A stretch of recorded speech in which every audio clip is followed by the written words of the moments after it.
Hello, everybody. It's Wednesday and it is week one of birthday month specials. I'm super excited for the month. Not so excited to get 1 year older, but I stopped counting a couple of years ago. So that is all good. So week one kicks off with Ask Me Anything. And thank you so much to everybody who sent through your questions. I have selected 4 that I'm going to go through today. Hopefully we have enough time to get through all of them. A reminder that next week is speed coaching 5x5. So that is going to be live. You have to be live.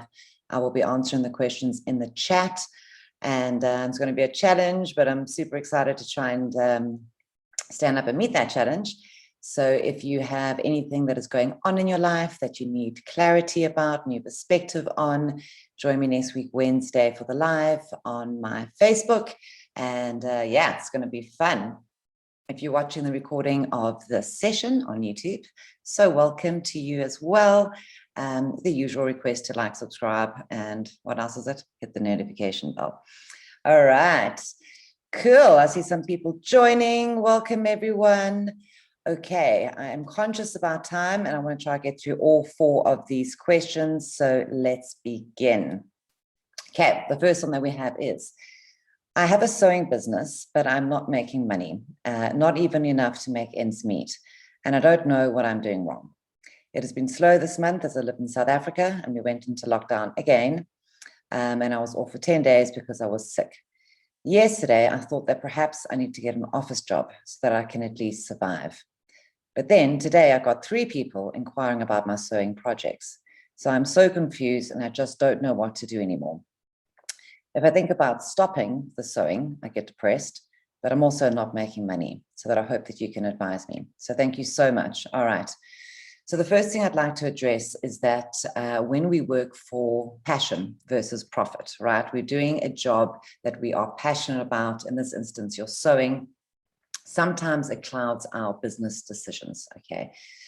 So a good place to start is to be objective about the business without the emotion. Okay, I'm going to come back to the emotion afterwards. So the first thing I'd like you to do is to ask yourself, are you valuing yourself enough and charging correctly? Okay, because often when we work for ourselves, and especially a passion-based business like the one that you've got, it is so tied into our self-worth, okay? And it's so personal, it's so personally driven, right?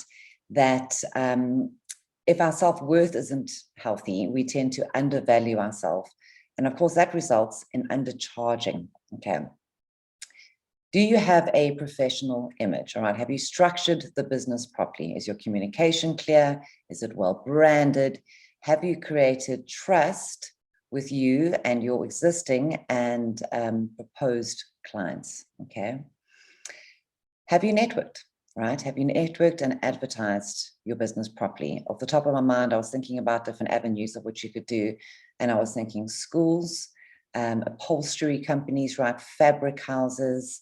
So there's many different avenues that you can tap into. And of course, if you don't advertise, I'm not sure what your current kind of marketing strategy is, but you need to get out there and you need to let people know what you do. But before you do that, you have to get clear on what your value proposition is. What is unique to you? What is your experience? Is your turnaround time really quick? What do you specialize in? Because of course, sewing is quite a broad topic. There's embroidery, there's large scale items like curtains. Of course, there's personal things like clothing. So get clear on what it is that you're selling and how you are going to provide the pain points for your proposed customer. Now, the pain point is always, I need something done quickly. I need something done at a reasonable cost. I need somebody who understands what it is I need without really trying to explain it. So identify how you are going to provide an amazing service for your customers. Okay, so step 1, get very clear about the structure of the business, your brand, how you're going to network, and what exactly it is that you are selling, right? How are you addressing the pain point of your customers?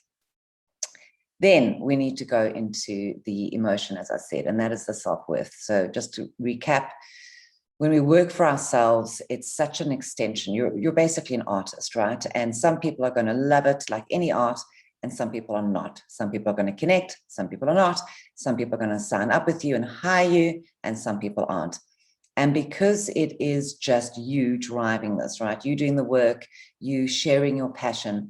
When we have these disappointments, these setbacks, it can really cut us to the core. And then there's just this slow kind of decay process in terms of our confidence, our belief in our business, our motivation about the business, our perspective about the business. And over time, we land up at the place that it sounds like you're at now. Like, is this even worth doing anymore? Do I just want to give it up and go for the safe route and get a salary every month? I don't think you should make that decision quickly before you are very clear on what it is that you want. If you believe that it's viable, and again, you have to take the emotion out of it. Is this something that you can continue doing to be profitable? Because the other problem is if it's not profitable, and you have tried everything and you can't give up before trying everything, right? So the networking, the advertising, etc. Then you need to decide for yourself, are you in or are you out? Another thing that's just occurred to me, and I'm just going to put it out there, is it doesn't necessarily have to be an either or. You could have a job and at the same time sew for the pure joy of sewing. It's an option, but you have to get clear about it. And this like middle ground where you're at now is not going to give you the focus, the clarity, and the productivity that you need. All right, if you're going to make this a business, then make it a business without the emotion, right? Without the attachment to self-worth. And please go back to some of my other videos. I'm trying to think what the name is, where we are so afraid of losing customers that we compromise too much. So ask yourself, are you compromising too much? Are you going in too cheap? Are you taking on work that you perhaps wouldn't have done before simply for the sake of safety? Okay.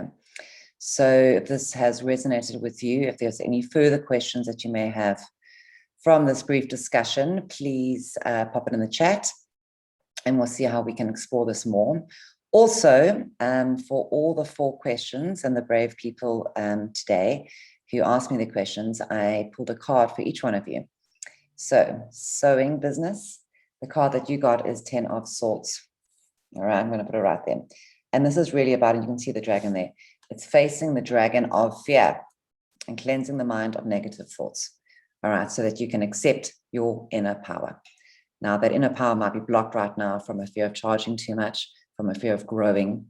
There's always fear involved, and we have to understand what that fear is, because it's going to limit our capacity to take action that is going to lead us to where we want to go. And where you want to go is a profitable sewing business. Okay. So again, if that resonated with you, if that's speaking to you, perhaps meditate on that a little bit today. And I hope it gives you some guidance. All right. Okay. Question number 2. How do I stop letting the little things consume me? And every little thing worries me, and I obsess over it until the next worry arrives. Okay. So this obsession of just getting stuck, right, in this anxiety and this worry, at the core of that cycle is powerlessness. Okay. Feeling that you are unable to take action, to change your circumstances. And really what that results in is we kind of in this limbo area, which is really flight or freeze. And when we're in that state, we truly are powerless, because we've completely lost perspective on the truth of the matter. And that obsessive state creates a cycle between really obsessive negative thoughts, which brings up the really obsessive negative emotions, and we get stuck there. And normally the only thing that's going to break that cycle, exactly as you've actually identified, is the next worry, that you can now shift the nature of the worry, but you're still doing the same thing. Okay. So when we feel consumed, right, and stuck in that holding pattern, all right, it's ostensibly a freeze response. Okay, we've frozen ourselves, we believe ourselves to be powerless, we're obsessing over things, and as we continue that obsessive cycle, it kind of gets bigger and bigger and bigger, and soon we have lost all perspective. Now we are responding to things we have imagined, things that aren't even in existence. Okay, so what's really going to help you in this situation, in this pattern, right, is perspective. In fact, it's vital. because I have a feeling that you're over-responding. You're over-responding to events, and that definitely stems from a lack of perspective. Let me just think of an example to explain that to you more. Let's use lockdown as an example, all right? If you're in South Africa, we've really just recently come out of the latest lockdown number 586. And let's say that you had plans in place and now you get told, no, there's lockdown. Now, the obsessive type of response, the over response to the situation would be, oh my God, everything's going to come to a grinding halt. All the plans that I have are never going to come back up again. It's going to affect my health. It's going to affect my relationships, my work, everything. Like this is like absolute over response. And I have a feeling that that's what's happening now with you. Okay. So the problem with that is that it's a very internal process. And because there's a lack of perspective, we aren't responding to reality, right? We are responding to our own obsessive response to it, okay? Which means we actually don't even know what's true and what's not true, okay? So simple steps that you can use going forward is we have to balance truth and reality. We have to ground ourselves in reality. Because think about it, obsessive thoughts, all that energy is kind of stuck up here in our own minds, right? And it keeps us locked in that obsessive cycle.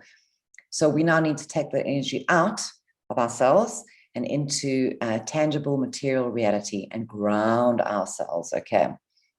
So super simple to start understanding the pattern, to start relieving yourself from that stress, right, is to make a list. So easy. Make a list of everything that you are obsessing about, okay? Everything.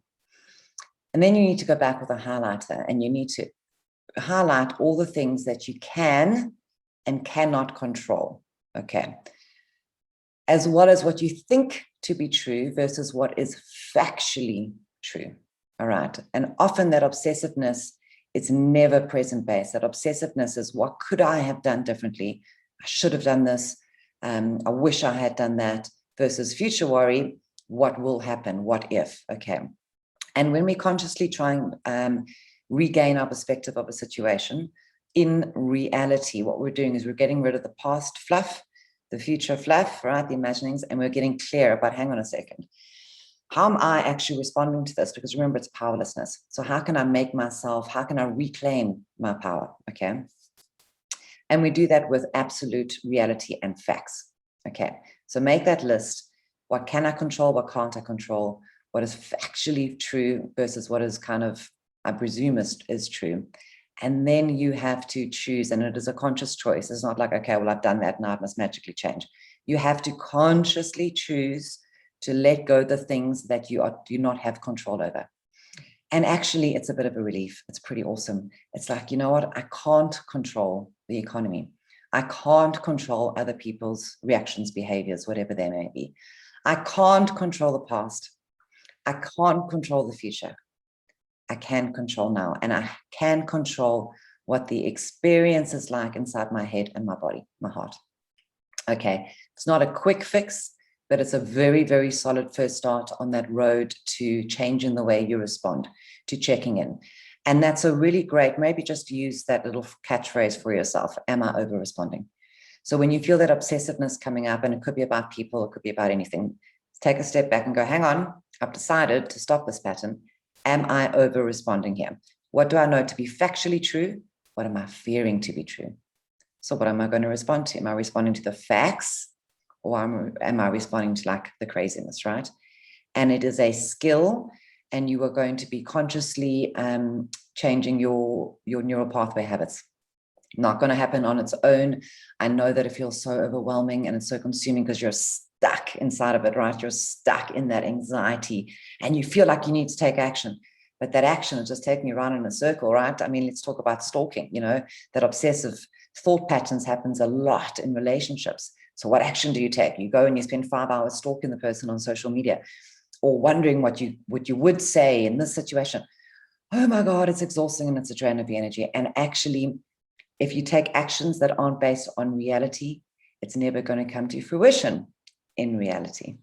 Okay, so give that some thought. Right, the card that I pulled for you, interestingly enough, is Rapunzel, right? So this is a very strong period of transformation and letting go that you need to go through, all right? And it's letting go of ego, because when we feel powerless, our ego raises its head and goes, no, I can do something about it, hence the obsessive thought. So it's about letting go of what you cannot control, letting go of ego. And there's a strong message in that card, and I hope this is resonating with you, to shift your perspective to higher consciousness, right? To give some time and some energy to your own state of peace rather than obsessing about the things that you cannot control about, right? So moving from ego to intuitive thinking and feeling. Okay, I hope that helped you. Right, question number 3, I'm keeping an eye on the time. I think I am on time, is I want to know how to be able to deal with and motivate negative people, and how to stop being so easily angered. Now, I love this question, and it instantly jumped out at me because there were 2 things that I want to share here, okay? The first is, there were 2 parts to this question. How do I deal with negative people? And then how do I motivate negative people? And the first thing that I have to ask you is, why is it your responsibility to motivate others, specifically negative people? Why have you taken this on? Okay. So this question is actually quite similar to the question before. So it's about powerlessness and control at the end of the day. And when you are trying to motivate other people, or getting frustrated by other people's, in this instance, negativity, really what it is that we're actually trying to control them, okay? And we may think it's coming from a noble place. We may think that it's coming from a good place. I want to motivate them. I want to make them feel better. I want them to be happy. I want them to be positive, right? So the motivation may seem to be pure and healthy, but really what it is truly doing is you are unconsciously trying to control others, control your outside world in order to make yourself feel safe. Okay, so negative people, narcissists, bullies, everyone in that ilk, in that genre, the world is full of them, okay? And you have to get quite clear about why they are affecting you and why you feel you need to change them. And get clear about the fact if you can or can't change them, exactly like the question before, what can you or can you not control? But let's pretend that there were no bullies and narcissists and negative people in the world. Let's pretend that the whole world was filled with like these super positive, kind, and healthy people. How would that change your life? How would that make it easier for you? How would you be different if those people didn't exist? Okay. So, getting to this anger, this feeling of frustration that you're experiencing with negative people, all right? Understand that that frustration is stemming from the fact that they are not doing what you want them to do, right? And logically speaking, factually speaking, they don't need to. They don't need to do what you want them to do. None of us have any true power or right to control and dictate other people's emotions and feelings. And when we take on other people's emotions and feelings, we are actually diluting our own energy and our time. Jesus, I have to just quick pause in my answer. So the stupid long COVID foggy brain thing is so much better with me, but I'm still experiencing these like blank moments. It's like the brain just shuts off. Literally, I can almost see this like blank slate. And then my brain kind of kicks back in again. And I literally just felt it coming on. I was like, no, not now. We're alive. Don't take my thinking power away. All right. So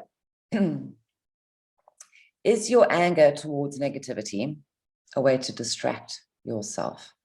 Because we've only got a finite amount of energy, right? And if all that energy is being directed to other people, I'm going to motivate negative people. I'm going to respond with frustration and waste all my energy on their behavior. That means that you, out of your pie chart, you have taken away a chunk and it's going there, which means you don't have access to it anymore, which means that is a distraction. It is a way to avoid responsibility of self, because you're taking on responsibility for others. It's my responsibility to motivate them, which means you have stopped taking on responsibility for yourself. Okay, so you need to get conscious about this pattern, really easy, simple steps, exactly like I suggested in the question before.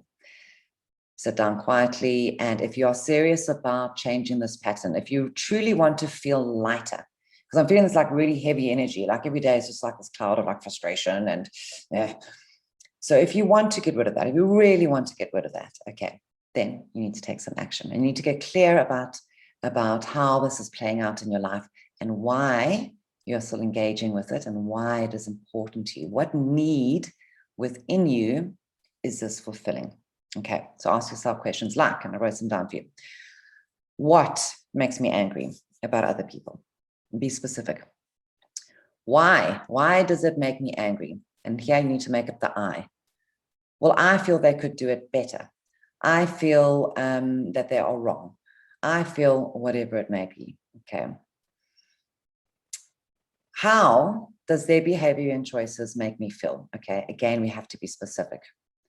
It makes me feel inadequate. It makes me feel like I'm failing. It makes me feel like I'm not good enough. It makes me feel like I have to try harder, right? Why? Where is this attachment to other people's behavior and outcomes? Okay. And then finally, just on a very logical, normal human level, if you've already identified that this situation, that your need to motivate negative people and is causing you angst, and if being around negative people is causing you frustration, why are you staying there? Why are you staying in those relationships? Why are you staying in that environment? Okay, I can give you a little hint. It's feeding a need within you. When you identify what that need is, how it's unconsciously making you feel safe by distracting you from your stuff, right? It's going to start shifting. It's going to start changing for you. Okay. Okay, I've just read some of the comments. I'm guilty of trying to motivate and control other people. Yeah, listen, this is another reason why I chose this question. It is certainly not, it's quite a common thing. And all of us unconsciously try to control other people's response and behavior. And it'll play out differently for all of us. You know, I really wish so-and-so was more truthful, more kind, more logical, more reasonable, more whatever the case is. It's just an endless road to nowhere. We have no control over other people. And again, this is actually a really important takeaway. It is when we put our time, our energy, and our expectations onto others, it is because we are denying ourselves something that we need, or we are too afraid to accept our own pain, inadequacies, shame. Yeah. So if this is resonating with you, for everybody who's watching, it's a really great tool to identify what's happening within you.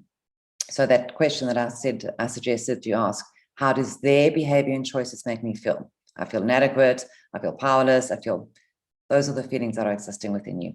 And you're unconsciously trying to heal them by healing them in somebody else. Okay, so give that some big thought. Right, the card for this reading is 7 of Hearts. Right, now I'm actually going to stick here on the imagery. So this is all about other people, controlling other people, attaching to how you need them to respond. They need to be positive, they need to be X, they need to be Y. And as you can see, she is by herself. So this message, if it's resonating with you, is really about going within and withdrawing that energy, withdrawing all that energy that you're giving to other people, that you are expending, trying to get them to change, bring it within, right? So that peace and that stability that you are seeking through others, if they are positive, I will feel better. If they respond to life differently, I will feel better, right? We're going to change that into an internal thing. Bring that energy back, bring it back into yourself. And that peace that you are looking for is cultivated within, not through others. Okay. Right. 6 minutes. I'm doing it. I'm super nervous for next week. I don't know if I'm going to be able to get it through 5 minutes each. I'm going to have to get a little stopwatch. Right. The fourth and final question. I bought a ticket to a Muddy Princess obstacle course. For those overseas, they're like warrior races. I think it's termed warrior race globally. I'm not going to lie, I'm a little bit unfit. So my question is as follows. How do I get mentally and physically ready for these literal and figurative obstacles? Now, I love this question because you have immediately recognized that obstacles in life are literal, like you signed up for this awesome race. It's going to be so much fun. But of course, there's also figurative because none of us are getting away from obstacles. So how do we get mentally and physically fit? Or in other words, become resilient, right? So my first question to you, specifically to this event that you signed up for, and I really want to acknowledge you. I have a feeling you stepped out of your comfort zone. This is something totally new to you. I think it's incredible that you're trying it. So huge pat on the back for that one. And I've done a few myself. They are super fun. So focus on the why. Why did you decide to do this? What are you trying to get out of it? Okay. Is it for fun? Is it to win? Is it to prove something? So when we can understand what our motivation is, it immediately cuts out all the other hangers on, all the other little things that try and attach to every decision we make and every experience that we have, right? If your motivation here is to have fun, then the fitness is secondary. All right. I don't know what the time frame is here. I don't know if you've got a week or a month or whatever the case is to get ready for this. But if we talk about motivation, so we've got the lighter emotions, which is love and joy and excitement and inspiration, motivation, all the good stuff. And then we've got the heavier emotions, doubt, anxiety, fear, hatred, whatever those cases, whatever they may be. So when we can consciously cultivate and connect in, and we connect in with gratitude, by the way, to the lighter emotions, it is such a powerful and a limitless source of motivation, because getting fit physically, getting fit mentally, and maintaining that needs to be fueled by motivation. Now, the reason just to cycle back, the reason I said to you, why are you doing this? Because your why is either going to fit into the lighter emotional category or the heavier emotional category. The heavier stuff will be, I need to prove something to myself and to others. I need to win. I need to succeed. Otherwise, I'm useless. I'm worthless. I failed, etc. Heavier stuff. If you do anything in life, not only training for a fun event, but our work, our relationships, our family, everything, whatever we do, if it's being fueled by the heavier emotions, not only are we in constant resistance to ourselves, but procrastination is like one step away because it's just so heavy and you have to fight against these feelings just to take a step and just to keep moving forward, right? Yeah. Or if we fuel ourselves from the lighter emotions, why did I sign up for this race? I want to have fun. I need to brush off the stress from the last year of COVID-19. I want to try something new.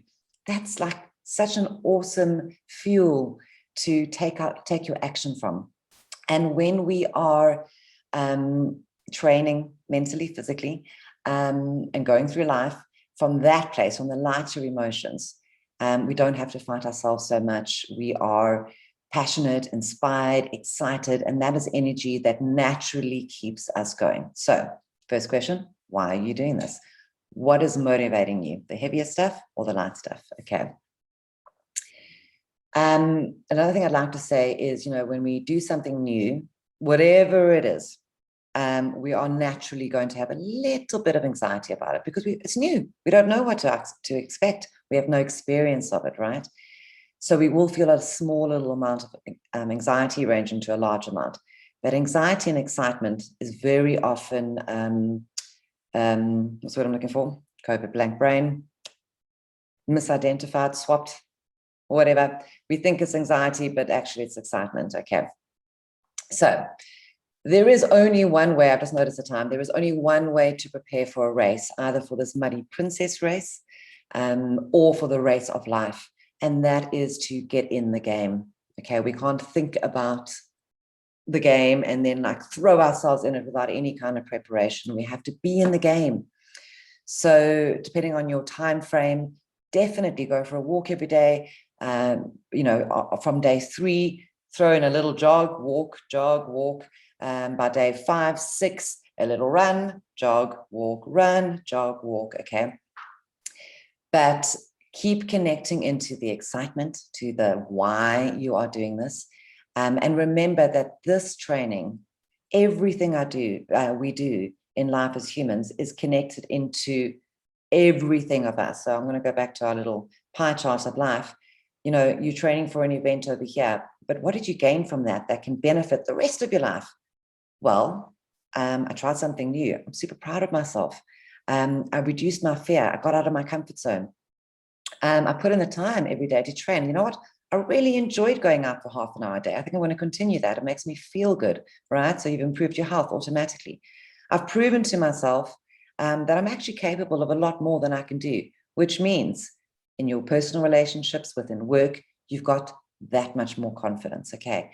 Life is not one and train for once off. Life is a series of growth and experimentation and putting in the time. So you've already done the hard part. The hard part was choosing to sign up. You know that, all right? Choosing to commit to it. You've done that. Now the enjoyment, the fun, and the excitement sets in. So it shouldn't be a chore. It should be something fun to look forward to. And if we can view every part of our life with that sense of wonder and fun and excitement, those lighter emotions, it makes life a little bit more easier to bear and to navigate through. So thank you so much, everybody.